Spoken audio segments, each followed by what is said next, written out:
Hi everyone, this is Cindy and I am making this video that I've been wanting to make for several months actually. I had this idea, you know how things just go through your mind and think, I wonder if that will work. And so we're finally getting to try it. Do any of you guys remember this thing? It was called the Quick Kutz, and it was during the height of scrapbooking. This was a big deal. You bought these little magnetic, I guess it's magnet, and these things are just metal. You put them there, you stick a piece of paper in there, and then you actually have this down on your desk. You don't do it the way I'm doing it right now. You squeeze this together and it has a stand, and you put it on the stand and squeeze with all your might. And then you get this little bitty cutout. I don't even know what one I put in there. A candy cane. I cut out a green candy cane, so. And it may or may not cut out very well. And then there's little things that poke out. But anyway, so I was wondering, will these dies, I won't call them a die, will they work on the Big Shot? Can I take this candy cane, or there's a snowman, a Santa hat, a star. I have a whole bunch more snowmen. I just have them all dumped in here. There's a big star. I have more than Christmas, I promise. There's a candle, a balloon. This is an embossing one. My favorite is the pumpkins, and there's a purse, that balloon, a boot, United States, a little bitty tag. There's another tag, some sunglasses. Let's try the pumpkin since it's my favorite. We're going to try and see if I can get it to work in this machine. Now I have this, I have alphabets, I have shadows for alphabets. I just have way too many of these. And I thought about, trying to sell it or give it away. And then I thought, well, that's what I thought about. Will it work in this? Now, I have had success. I forgot to bring them over here. Let me grab them. Okay, I found these things at Tuesday morning, and I didn't buy them at first, probably when they were $4, and now they were $1.57. So I thought I can experiment with it, and it reminds me of the same sort of thing. It is an embossing and cutting die, and it does it at the same time. So let's don't. I was gonna say I'll do one of those at the same time I do that, but we probably should not. So anyway, let me show you those cut out. I have them behind me,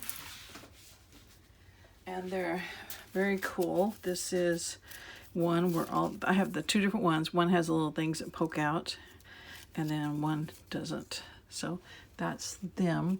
And these are really neat because it reminds me of those, if you watch Gail, she has those round medallions, and this reminds me of those a lot because they're embossed, and I think they'd be great on closing envelopes and things. So I just was practicing cutting out. That's why I have such weird colors. But anyway, enough talked about that. Let's try the pumpkin. So I've got, see where I cut the pumpkins before using the Quick Kutz. So let's try it with the Big Shot. And if it doesn't work, then I have no need for this anymore because I'm not going to use that Quick Kutz. It's just too hard to use, and that's why I think it lost its popularity. Okay, I felt a little bit of pressure, but I don't think it was enough to cut. So we're just trying to see. Was I wrong or what? Yes, it cut, and it cut it perfect, and I don't have to worry about squeezing this stupid thing. And I guess it would be good exercise, but wrong kind. I don't want that kind of exercise.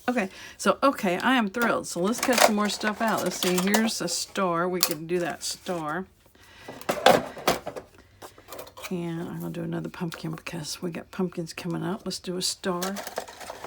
I did a lot of this stuff. See the shoes from when my daughter was growing up. Girly stuff. Let's just the United States. Let's just try that. And I'm just using the big plate that comes with this, and then the green one, and then the clear one, and then the other clear one on top. So I'm not adding anything extra. You can feel just a little bit of pressure. It doesn't make that cracking noise, that some of the dies make. There's my star. There's my pumpkin again. And there's my United States. I am happy because this just doubled the amount of dies I have. I was kind of wondering because I didn't know about that foam, but the foam is not really getting in the way of the cutting blades. And let's see. I was going to show you this. Here's a notebook I have a lot of the alphabets in and numbers. I mean, you know, I just went to town buying stuff. I mean, we're talking hundreds of dollars, you know. And this is what I was looking for, was the books, because I definitely bought the books, and I didn't have all the pieces to some of mine, so I got this page in upside down too. Or maybe I'm holding the whole notebook upside down. Maybe I should turn it around. That'd be better. So, okay, this is the one. I have some of these cut out, but not the insides to it. And I'm not sure I remember exactly how this goes. So, okay. Put this back over here, and I can show you. Here's one of the, like the little book cover. This cut out. I need the pages that go with it. So, I'm not sure. It's been so long, I don't remember which one's the pages. It's not that one. So this is the book cover, spine, and inside pages to that one. So it's got to be these two. So let's try cutting out some pages and see if we can get it to work on that book cover I already have cut out. Okay, I need some white paper. And I'm also going to sit down. So hopefully get this done. Trying to find some white. There's a little bit of white there. Should have had a piece ready, but I didn't think about it, you know? Wasn't quite prepared. We're just going to try putting that over there. Running this through. There's my dog coming in. You always can hear his feet tapping on the floor.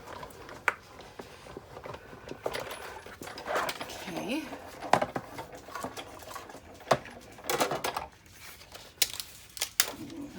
Cut it out, and that little thing there is the bookmark. Don't know if you can see that or not. Put them here. Little teeny tiny, and I don't do teeny tiny too well. That's one of the reasons I didn't really. I mean, I don't know. I thought I wanted this, but I really wanted that old-fashioned Sizzix. Can you guys see this? My camera's telling me something. The red one with the handle. I wanted one of those. Okay, so we gotta figure out how this goes. It's gotta cover it like that. Oh, like that. That's perfect. Because see, there's the book.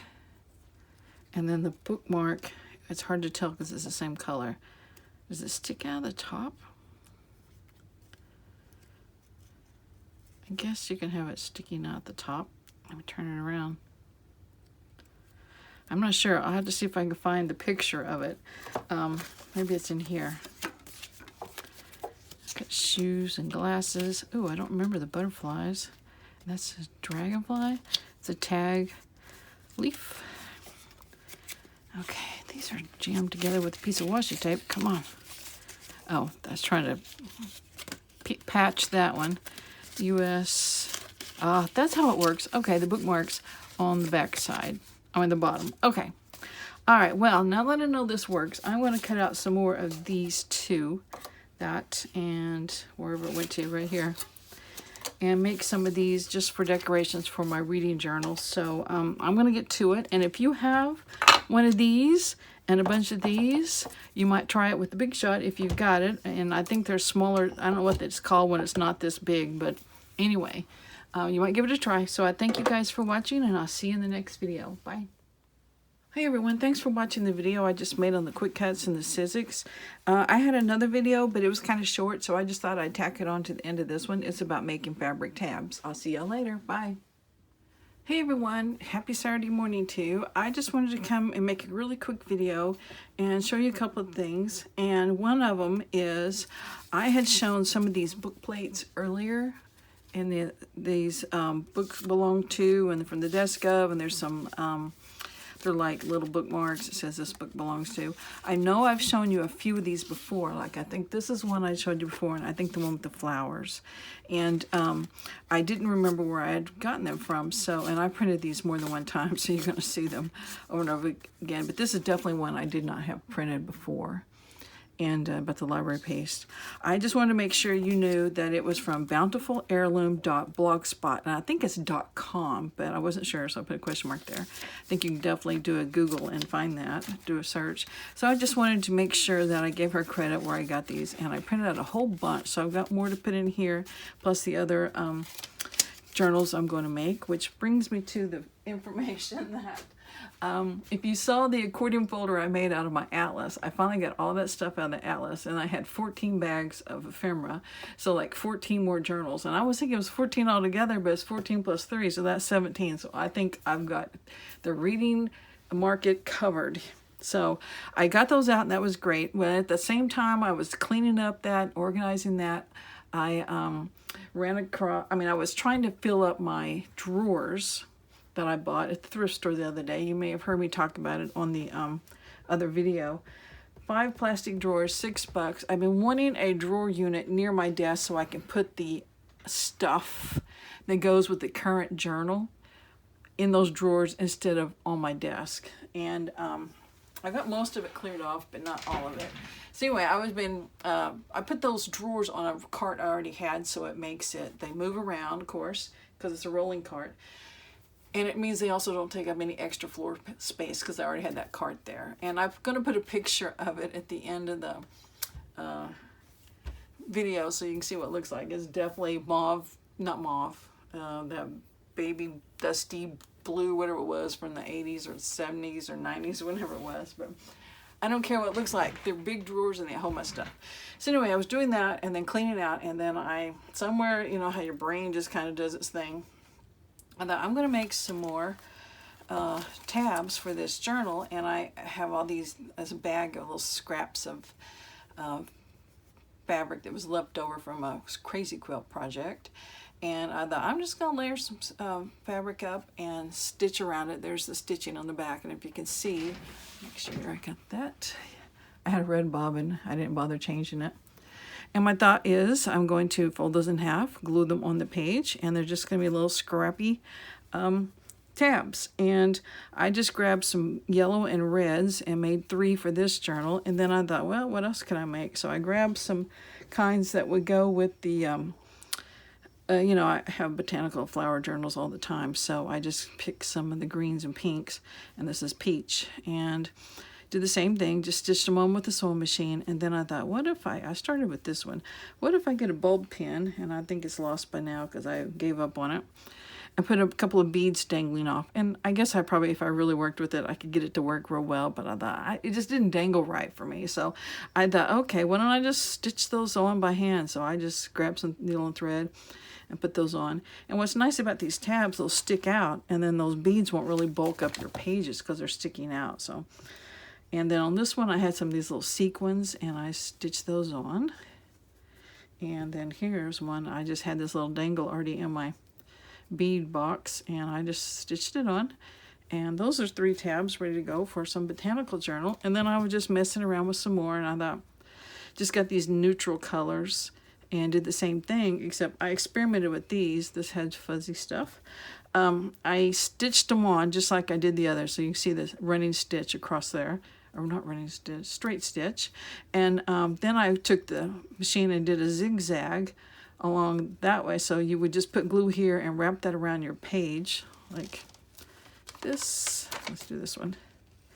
Glue it on, and then this part is not glued. It doesn't have to glue down. So anyway, I was just playing with these. I thought those are fun. Just call them scrappy tabs. I'm sure they've been, someone else has done them and done them much better, but I just wanted to show you. And then I also thought, you know, I got this ugly snippet roll idea with all the scraps I had left over from that crazy quilt.